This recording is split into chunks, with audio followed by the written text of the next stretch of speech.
Lo-débat, c'est dangereux. Alléluia. Vivre à Lo-débat, c'est dangereux. Mephibosheth, il était un prince. Alléluia. Normalement, son grand-père a laissé de l'héritage. Son père a laissé de l'héritage. Mais le Mephibosheth vivait sous le toit de quelqu'un. Il était un locataire. Alléluia. Et la Bible a dit qu'il avait un fils, mais ils étaient tous des locataires. Comme des gens qui n'ont rien, comme des pauvres, comme des gens qui n'ont pas un héritage.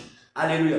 Qui n'ont pas un héritage foncier. Comme des gens qui n'avaient jamais eu rien, donc comme si leurs parents ne leur avaient rien laissé, leur grand-père ne leur avait rien laissé. Donc Mephibosheth était comme ça. Il vivait à Lo-débat une vie misérable. Quand quelqu'un est dans cette situation, mon frère, c'est le problème de l'ennemi. Quand ce papa-là a rencontré mon église et nous avons prié pour lui, mon frère, ma soeur, il était délivré et il était restauré.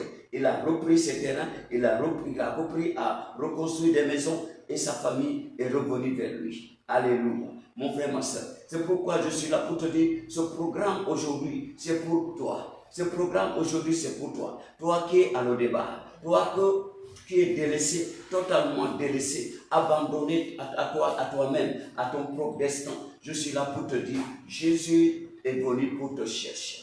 Alléluia. Jésus est venu pour te chercher. Tu vas sortir de Lo-débat. Les chaînes de l'ennemi qui t'ont lié à Lo-débat seront brisées aujourd'hui. Les cordes de l'ennemi qui t'ont lié à Lo-débat vont être brisées aujourd'hui. Pourquoi? Parce que tu as un Dieu. Et mon Dieu aujourd'hui, la Bible dit l'Éternel, David ne pouvait pas se contenir. David n'avait pas la paix.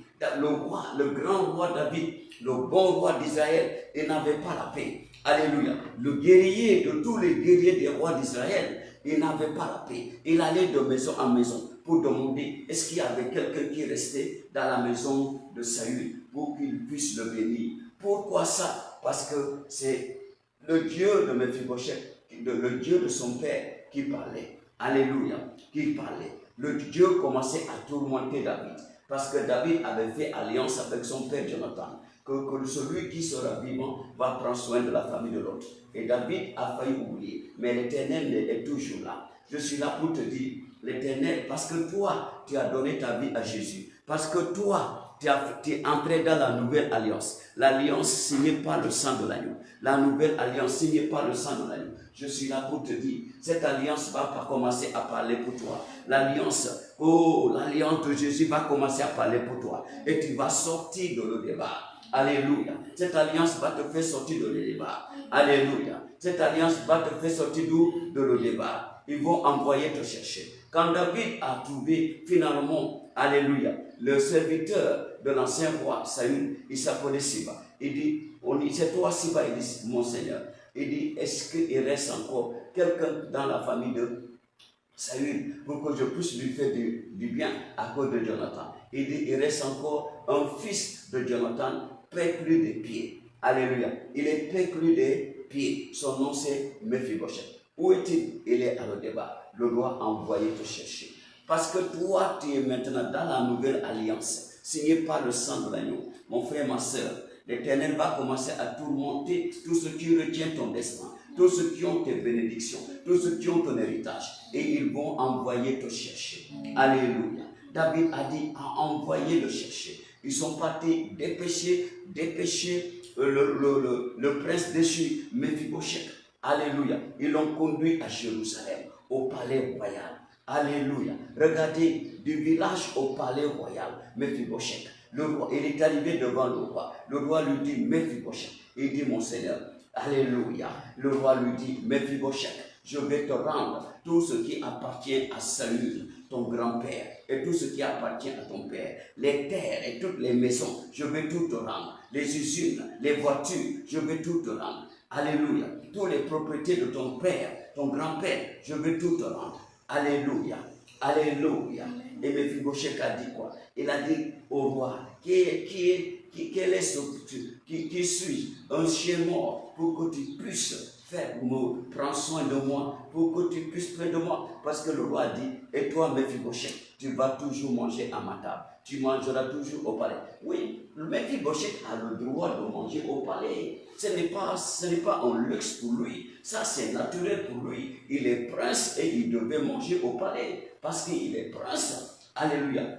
Ce n'était pas du luxe, mais c'était un devoir. Il devait manger au palais. Ça, c'est un devoir pour lui. Parce que Mephibosheth était né pour manger au palais. Mephibosheth est né en train de recouvrir ce qu'il a perdu, le repas du palais, le repas royal. C'est son repas. Alléluia. C'est son repas. Le repas royal, c'est son repas. Alléluia. Il est né pour manger des mets royaux. Il est né pour manger ses mets royaux. Alléluia. Donc, ce n'est pas un luxe. Alléluia. Le roi David n'a fait que ce qu'il devait faire, son devoir devant le prince déchu Mephibosheth. Alléluia. Le roi a dit, et le roi est parti voir Siba, l'ancien serviteur de son grand-père. Il dit, à partir d'aujourd'hui, Mephibosheth, je vais lui retourner tout ce qui appartenait à ses parents. Et maintenant, toi aussi, parce que tu étais serviteur de son grand-père, tu vas travailler pour lui, toi, tes enfants et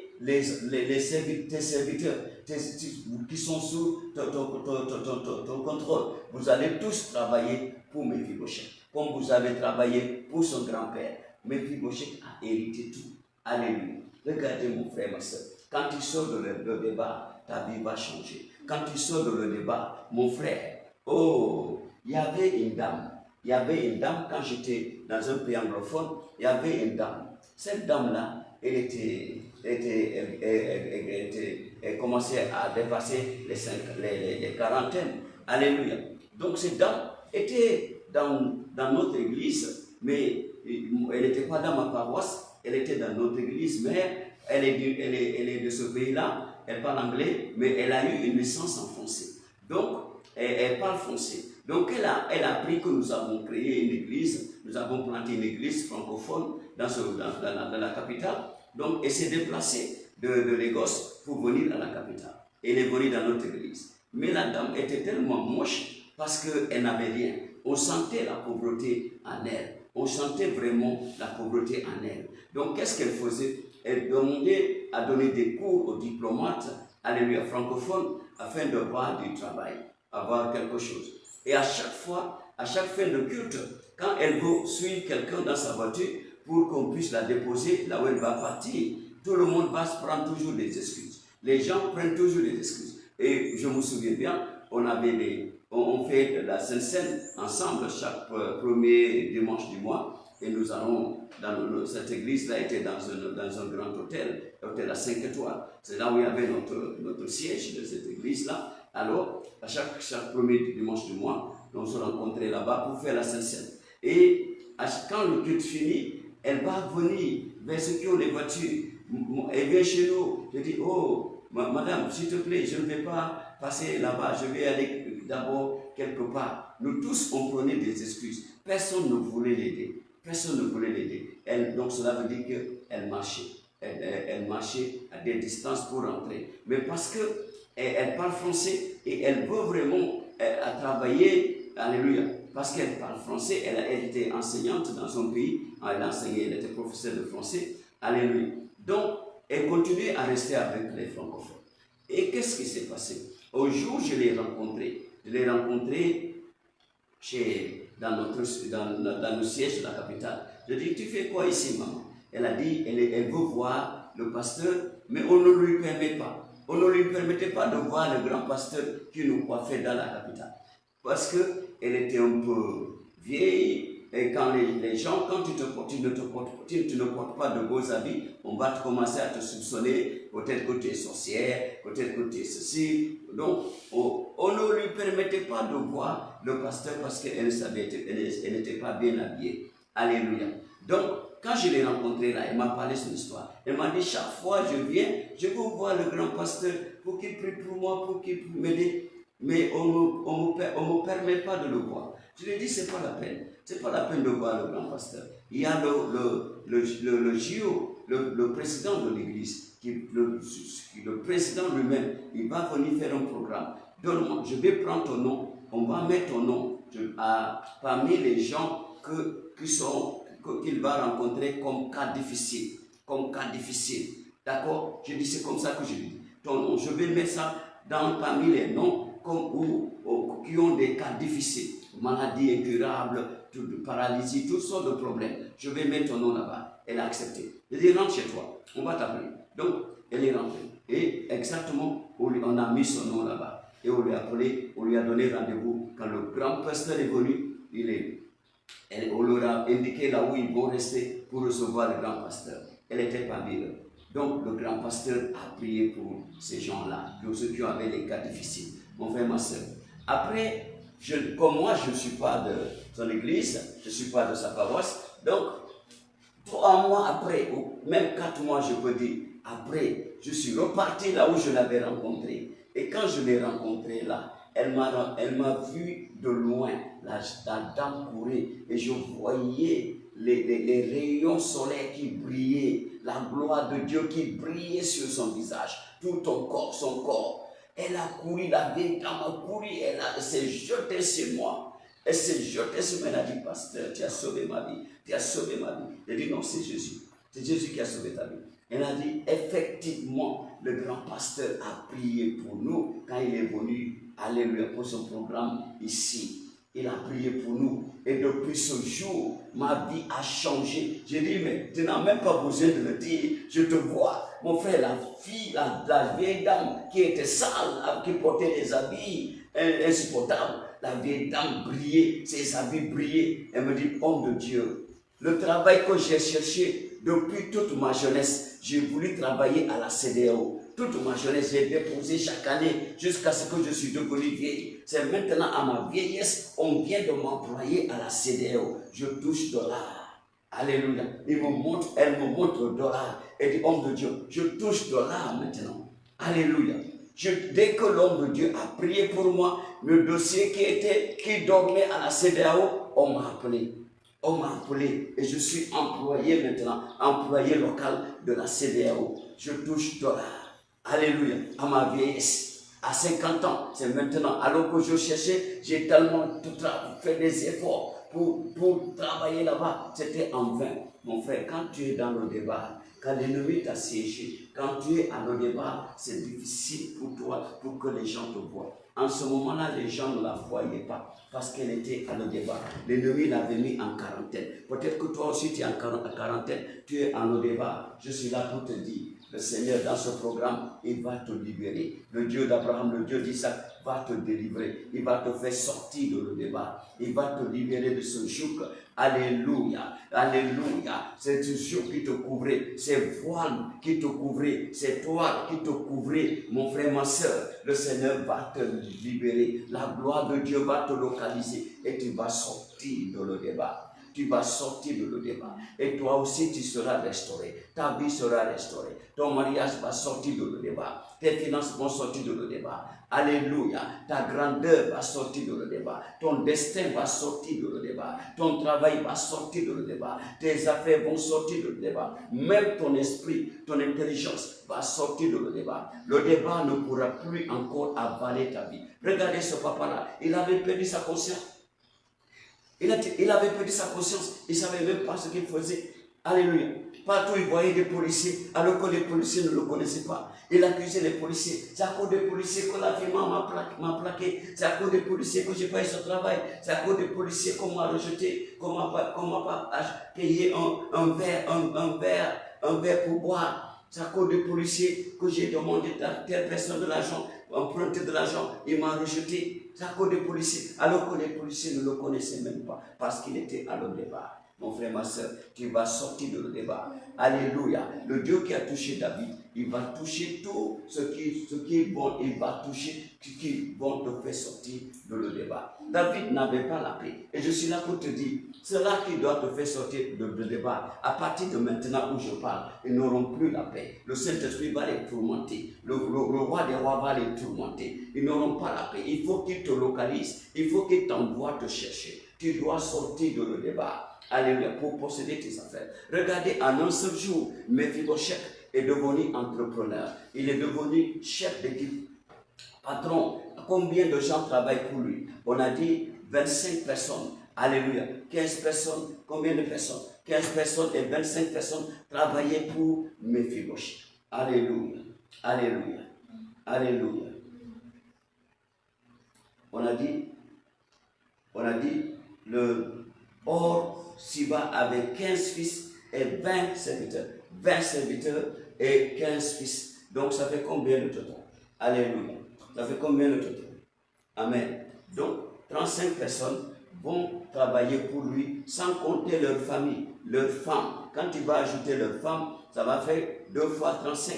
Alléluia. Ça fait 70. 70 minimum de personnes travaillent en un seul jour. Ils sont employés pour travailler pour Mephibosheth. Quelqu'un qui était oublié depuis longtemps, depuis des années. Alléluia. Dans un village appelé Lodébar. Mon frère, ma soeur, en un seul jour, le Mephibosheth était élevé. En un seul jour, Mephibosheth était totalement restauré. Il a récupéré tout ce que le diable a volé dans sa vie. Tout ce que l'ennemi a volé dans sa vie. Il a récupéré tout.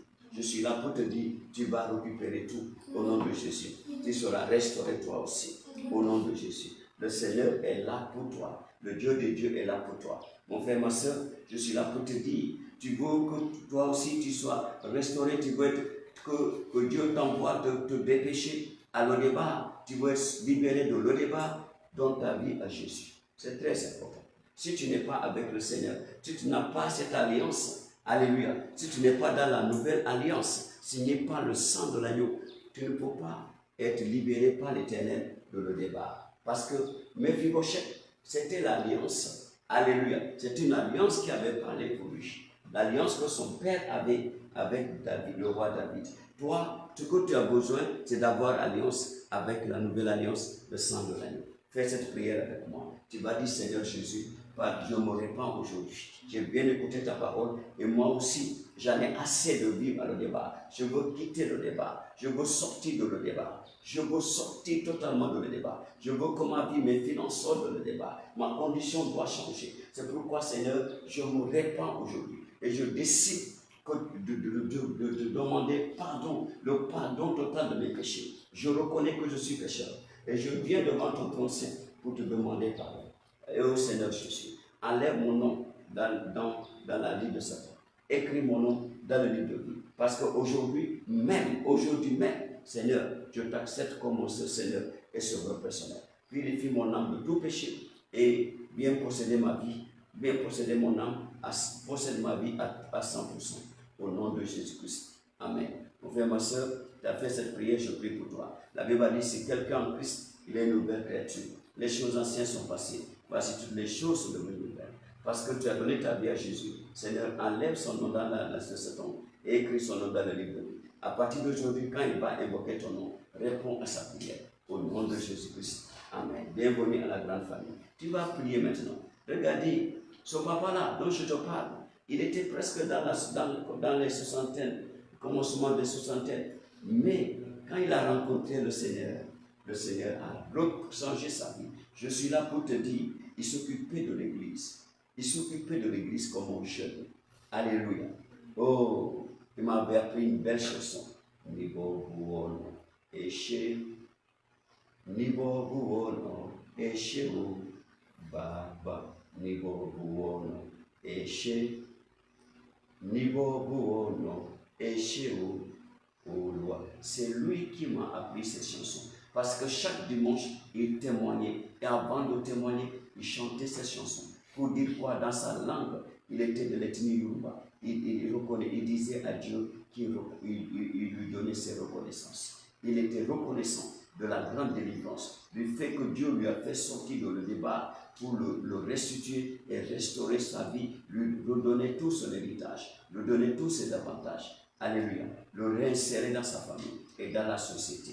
Oh, il a eu le courage d'aller chez les policiers pour raconter son histoire. Alléluia. Les policiers lui ont dit non, ce n'est pas nous. Ce n'était pas nous qui étions derrière toi. Non, c'est un démon. Un démon que tu voyais qui te faisait dire ce sont les policiers qui t'ont empêché d'avoir ce travail. Ce sont les policiers parce que tu les avais insultés avant.